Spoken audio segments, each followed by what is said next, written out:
Nike bought Artifact, a brand that makes virtual goods for the metaverse, in a move that Nike's CEO said accelerates the company's digital transformation. This is not only the smartest move the company has made in years, but also a major signal about the future of virtual commerce and the rise of the metaverse that every brand needs to sit up and take notice of, especially any brand that's marketing to Gen Z. But why?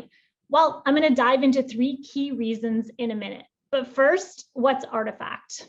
Artifact, spelled RTFKT in all caps, was founded in January 2020. That's right, less than 2 years ago. In that time, it's become one of the hottest names in digital collectibles, having sold millions of dollars of virtual merch already, including sneakers, of course. That Nike snapped it up and did so quickly speaks to 3 bigger picture trends that any brand looking to play at the intersection of culture, digital community, and commerce need to pay attention to right now. So let me dive in. The first, virtual goods are here to stay. This certainly is not the first time that Nike has dabbled in virtual goods. It has been playing in this space since at least 2019 that we know of. And Nike isn't exactly alone in this. Many brands are embracing virtual goods, betting that we're going to want to own virtual goods and not just apparel brands. Sure, when there's this much newness, there's also a lot of hype, but dismiss this moment at your peril. If you do, you'll miss the point. The idea of having a digital closet of goods is here. It's happening, and people are already using these goods to signal that they belong to a specific tribe or group, just as we do with physical goods. Think owning a Jeff Koons or a Prada bag, or yes, even a pair of Nike sneakers. Okay, so what's the second big picture trend that I feel like this encapsulates? Well, gaming is a new paradigm for interacting online and the gateway to the metaverse.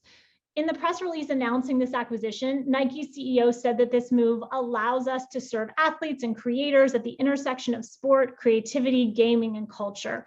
The word to pay attention to here is gaming. It's no accident that virtual goods are already huge on gaming platforms like Roblox and Fortnite. In fact, virtual goods are now a $100 billion per year industry. Gaming has spilled over into the broader culture in recent years. Today, gaming is really not just for gamers. It represents a new paradigm for interacting online. And it's the closest approximation we have to what is being called the metaverse right now. So brands should really watch gaming closely to understand the current moment and glean signals for the future. All right, the third big picture trend that I feel like this encapsulates. Companies that traffic in identity are really going to play a central role in shaping the metaverse. It's no accident that apparel brands have been first out of the gate to really embrace the metaverse. I used to run fashion partnerships at Instagram, and I saw this play out way back in 2013 to 2015.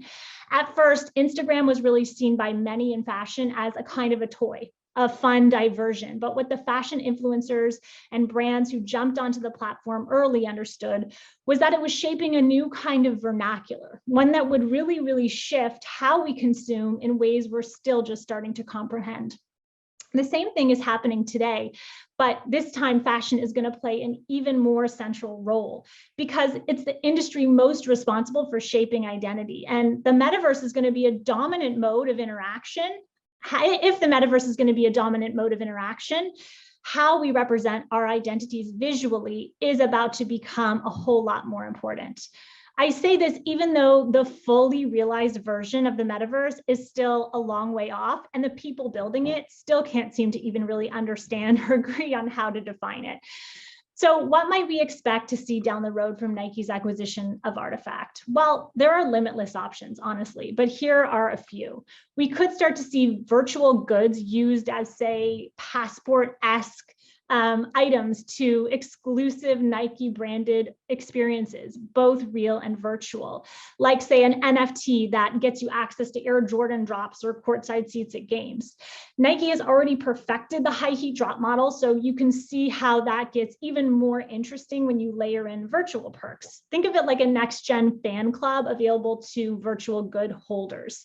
We could also see Nike develop IP with artifacts. So themed movies and TV shows featuring, say, virtual characters, which would be owned in whole or part by fans who bought in.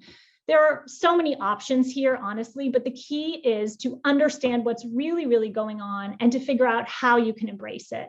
So if you want to check out more, you can find me at swprojects.co. Thanks.